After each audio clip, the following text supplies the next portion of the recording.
Les incorporations électriques sont réalisées à l'aide de pieuvres. Les pieuvres sont composées d'un point de centre appelé tête de pieuvre et de plusieurs pots de descente de cloison au bout de chacune des gaines.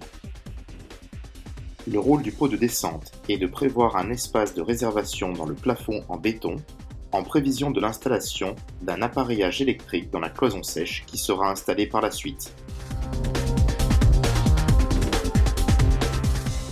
Le rôle du pot de centre est de réserver un espace lors du coulage du béton pour venir accueillir par la suite un DCL et un crochet afin de réaliser un point de centre. Voyons comment tout ceci est mis en place sur un chantier. Les maçons commencent par installer un plancher provisoire à l'aide d'étais et de planches de coffrage.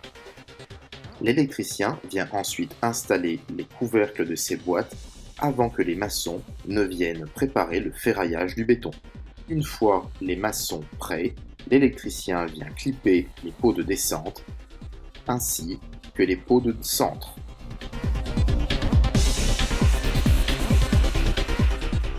Une fois installé, nous retrouvons le pot de centre, les différents pots de descente, ainsi que les différentes gaines.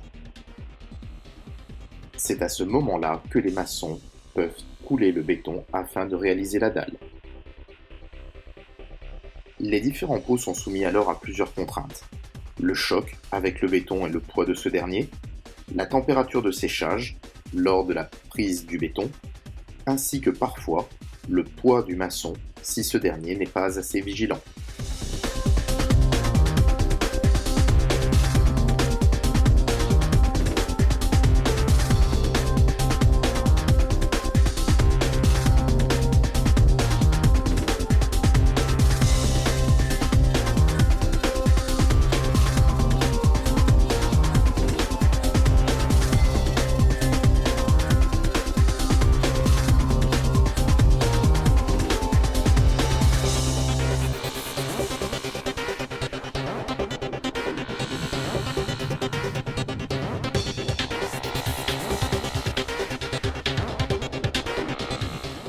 Après séchage et décoffrage, l'électricien complète les pots de descente avec des gaines qui viendront se glisser dans les futures cloisons sèches dans lesquelles il incorporera ses boîtes d'appareillage.